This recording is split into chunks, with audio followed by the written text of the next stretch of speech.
दादा तुम आगे बढ़ो, हम तुम्हारे साथ हैं।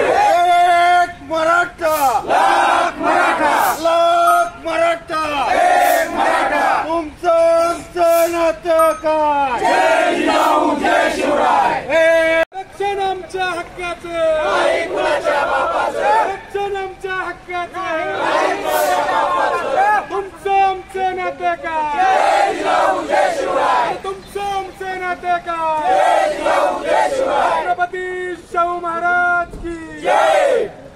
डॉक्टर बाबासाहेब आंबेडकरांचा जय हो। संघर्ष योद्धा मनोज जरांगे पाटील तुम आगे बढ़ो, हम तुम्हारे साथ हैं, मनोज दादा तुम आगे बढ़ो, हम तुम्हारे साथ हैं। और एक मराठा। जय जिजाऊ जय शिवराय। आज आम्ही सकल मराठा समाज कळंब बांधव असे एकत्र येऊन अर्धनग्न असे आमच्या बांधवांवर ह्या अशा निर्दयी सरकारनं वेळ आणलेली आहे की म्हणजे आम्ही कुठल्या कशा ह्याच्यामध्ये अवस्थेत आमच्या बांधवांचे हाल केले जात आहेत। तिकडे आमचे मनोज भाऊ आज अंतरवलीला चौथ्यांदा उपोषणाला बसतायत, तरी ह्या गेंड्याच्या कातड्याच्या सरकारला थोडी सुद्धा लाज वाटत नाहीये। आणि आज त्यांना आंदोलनं आमची छेडून त्यांना करायचं काय आहे हे त्यांच्या ह्याच्या समोर काहीच येत नाहीये। आज मराठा समाज आमचा इतका शांततेत आंदोलन करतोय, एवढं प्रत्येक जिल्ह्याला आमची बांधव वेगळ्या वेगळ्या ह्याच्यातून आंदोलन करतायत, तर यांना कधी जाग येणार आहे? ह्या 3 ते 4 दिवसामध्ये जरांगे पाटील जोपर्यंत बसलेले आहेत त्यांनी 4 दिवसाचा वेळ दिलेला आहे, तर यांनी आत्ताची आत्ता काहीतरी शासनानं याच्यावर निर्णय घेतला पाहिजे। सरकार आणि विरोधकांच्या निर्लज्जपणाच्या कळसासाठी केलेला आहे। आज सत्तेतलेही लोक आणि विरोधातलेही लोक फक्त स्वतःची राजकीय पोळी भाजत आहेत।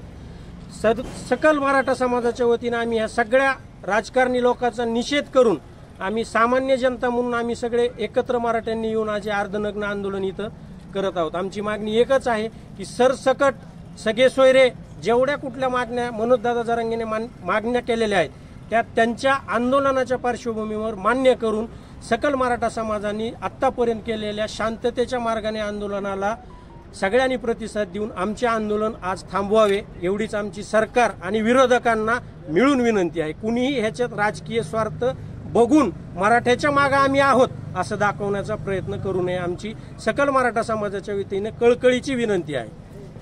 कळंब यांच्या वतीनं तहसील कार्यालयावर आम्ही अर्धनग्न आंदोलन केलेलं आहे आणि आंदोलन करण्याची वेळ आमच्यावर यासाठी आली की आमचा संघर्ष योद्धा 4थ्यांदा उपोषणाला बसलेला आहे अंतरवली सराटी या ठिकाणी।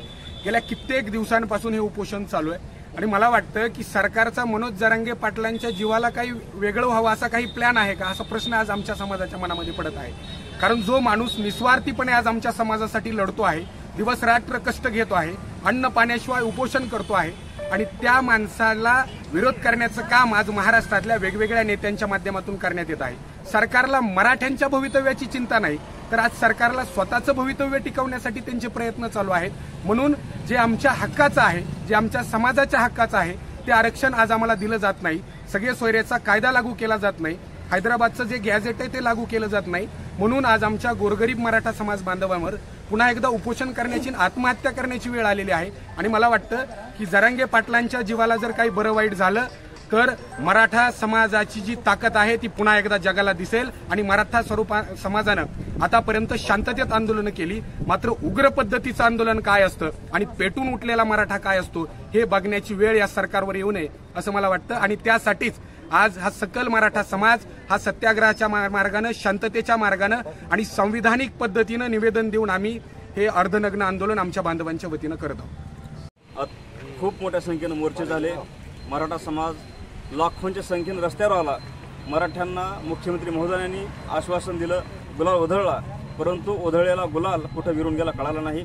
आमचे नेते मनोज जरांगे दादा पाटील पुन्हा एकदा उपोषणाला बसलेले आहेत। त्यांच्या जीवाला काय बरं वाईट झालं त्याची संपूर्ण जबाबदारी या राज्याचे महामहिम मुख्यमंत्री, गृहमंत्री तथा उपमुख्यमंत्री याची असेल आणि येणाऱ्या काळामध्ये मराठ्यांच्या आरक्षणाचा प्रश्न जर मार्गी नाही लागला तर सामान्य मराठा पेटून उठेल आणि येणाऱ्या काळामध्ये तीव्र आंदोलन छेडले जातील। आमची मागणी आहे की मराठ्यांचा सरसकट आरक्षणाला समावेश करावा आणि ही मागणी पूर्ण होईपर्यंत अशी आंदोलनं पुन्हा पुन्हा होत राहतील।